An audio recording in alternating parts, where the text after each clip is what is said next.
We're taking a look at the first of 14 characteristics of Ur-Fascism from the article Ur-Fascism, written by Umberto Eco in 1995. Let's take a look. The first feature of Ur-Fascism is the cult of tradition. Traditionalism is, of course, much older than fascism.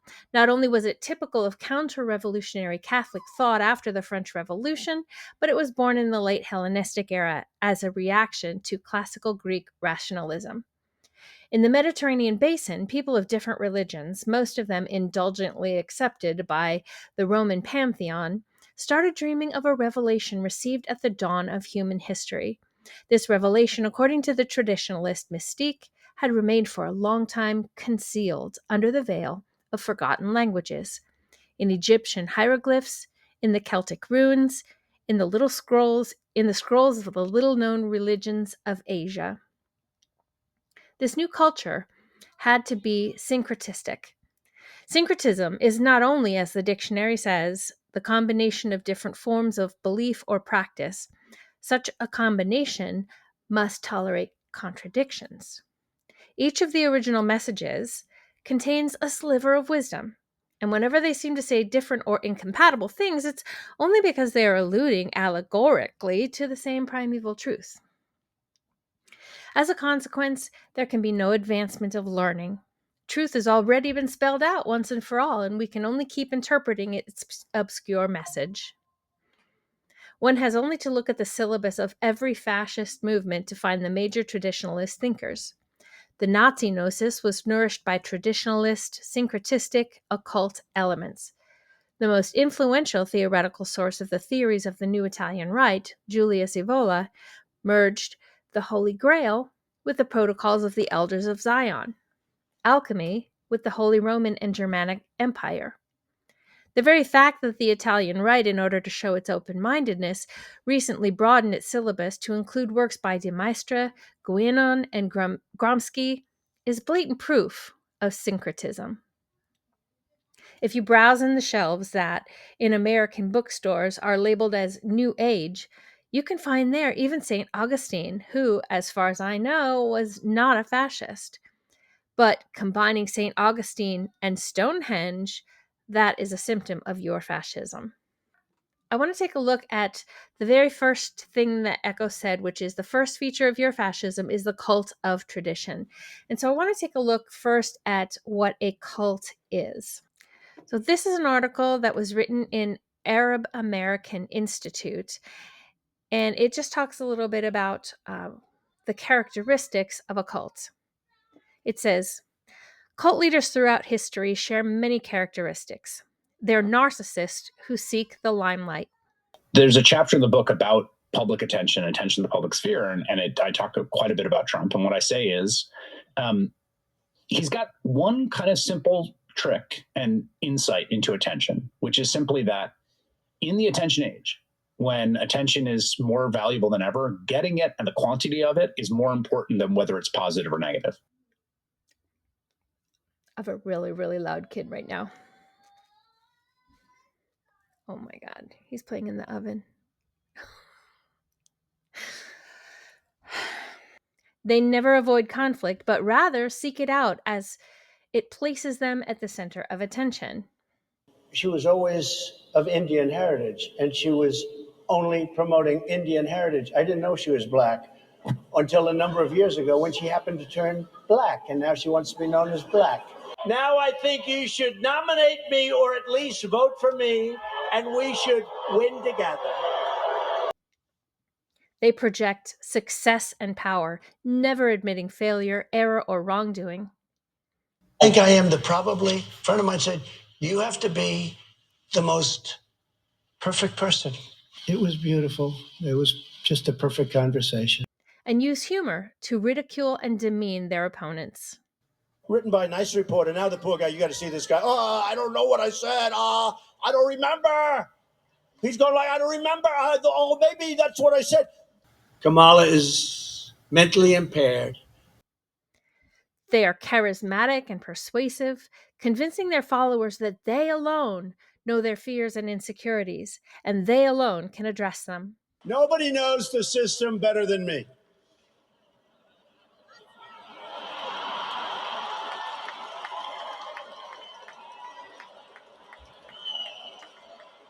which is why I alone can fix it.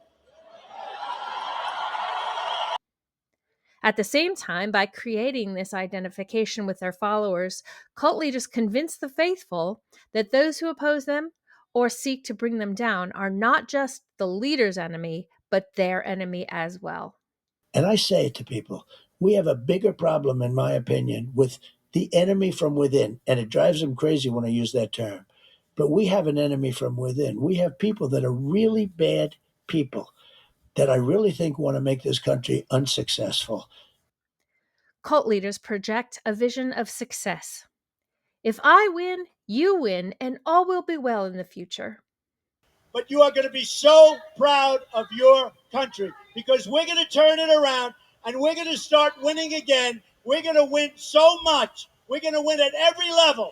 We're going to win economically. We're going to win with the economy. We're going to win with military. We're going to win with healthcare and for our veterans. We're going to win with every single facet. We're going to win so much. You may even get tired of winning and you'll say, please, please, it's too much winning. We can't take it anymore.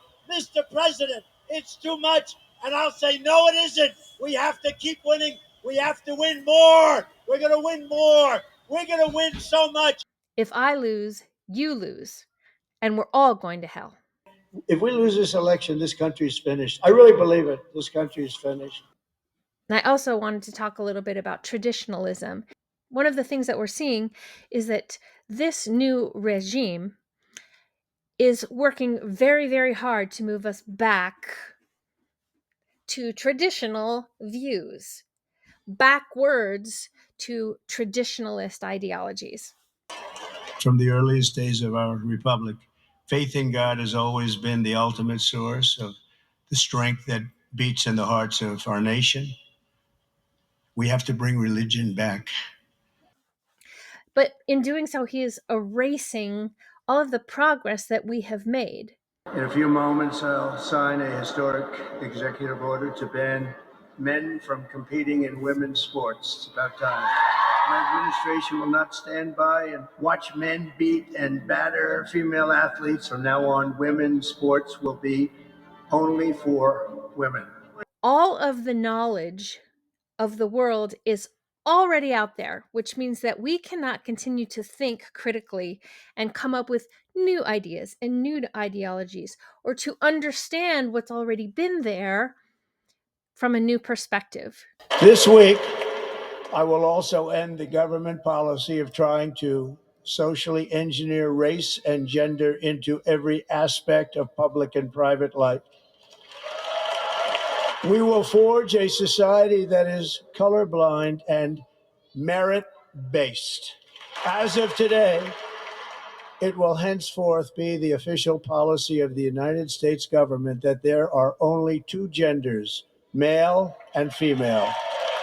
We can't include trans persons because trans persons were not identified in Egyptian hieroglyphics or Celtic runes or in the scrolls of the little known religions of Asia, although it's entirely possible that they were.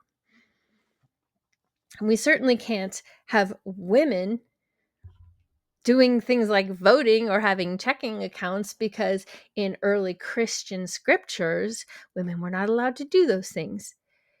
Even though at the same time that women were not allowed to speak in the church, they were also some of the pillars of the apostles. They were the people that made the missions of the apostles possible, which is of course itself a contradiction, but we're okay with the contradictions as long as they are alluding allegorically to the same primeval truth.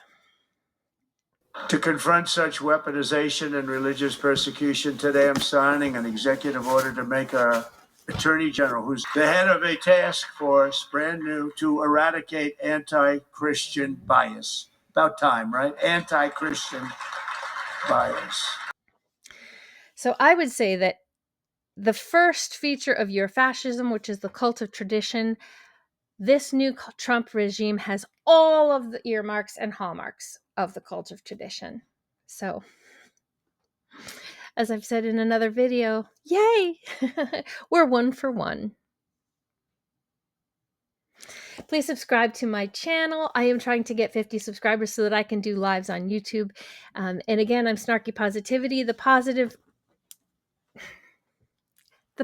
in this is that all of the times that cultures have tried to suppress forward motion and progressive thought, they have ultimately failed.